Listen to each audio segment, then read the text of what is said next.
Very funny, Lil Daddy.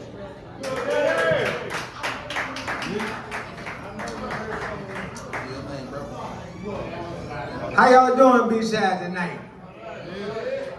Man, it's raining outside. I wasn't gonna come out for a minute because of the rain. But I seen all that water, I said, fuck it. If Jesus can walk on water, I can too. So I walked on water getting in here. I'm gonna tell y'all some bullshit that's going on car insurance. Car insurance is bullshit. And I'm gonna tell you why. Man, people been calling me all week. And then they ask you fucked up questions. Are you married? How many people in your house? How many people gonna be on your policy?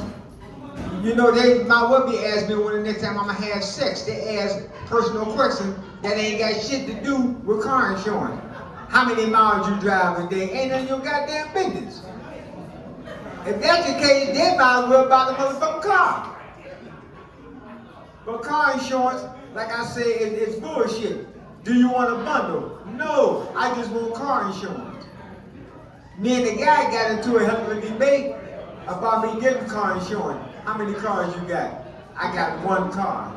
Well, right here, it said that you got such and such and such. Man, I'm insuring one damn car. You know what I'm saying? That's some crazy ass bullshit. But that's how life is. You know what?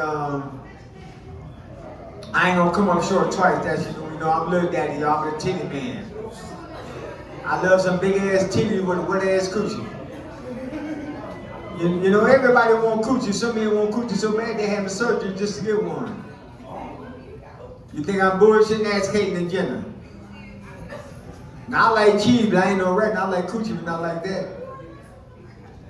You know this is a hell of a crowd down here tonight. It's raining outside, I guess everybody must be sleeping. You know what I'm saying?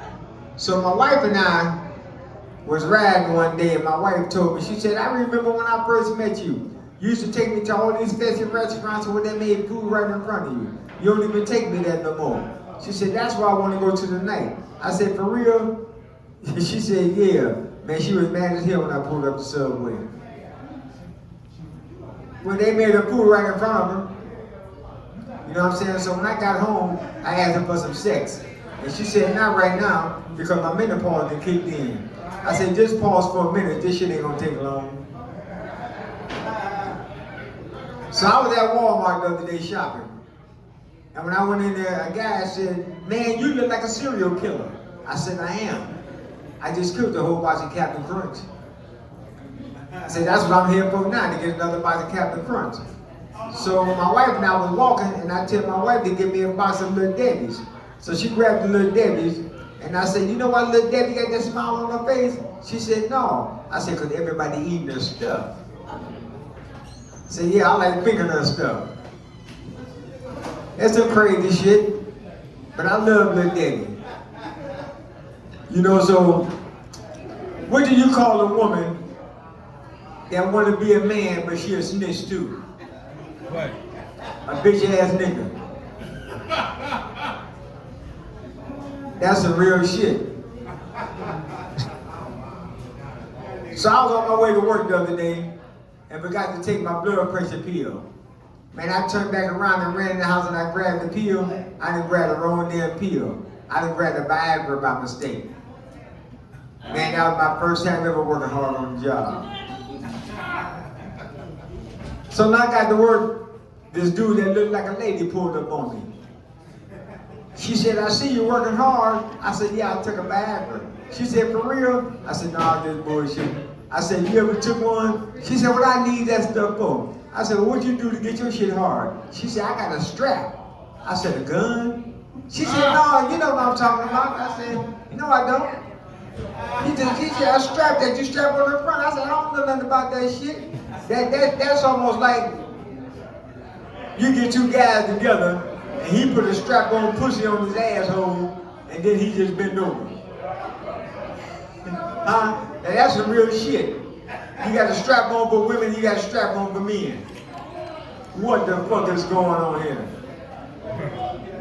So yeah, it's kind of crazy world out here, man, today, man. We live in a world not today where ain't nobody satisfied with their gender. Niggas want to be bitches and bitches want to be niggas. Ain't that a bitch? Let me give you a good example.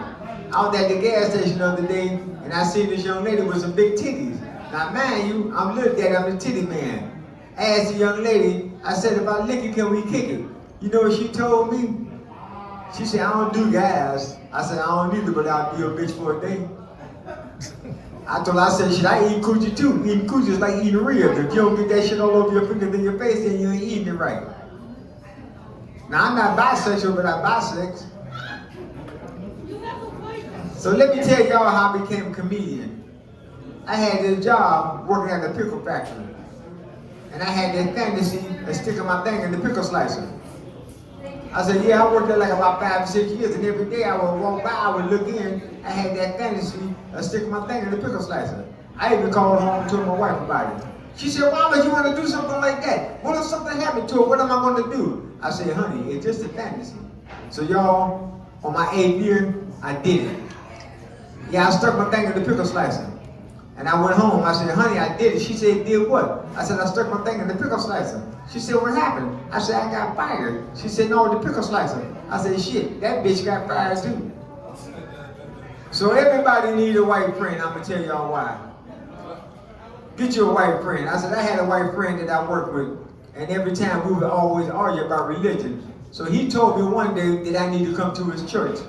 So I got all suited and booted and put my clothes on. And I went to his church. Man, I'm standing there, I see the father walking down the aisle. So I just stuck my hand out to shake the father's hand. The father walked right by me. He go over there to where my white friend at, and my white friend eating popcorn and making all kind of noise. I see the father go over there, and he does like this here, and he walks away.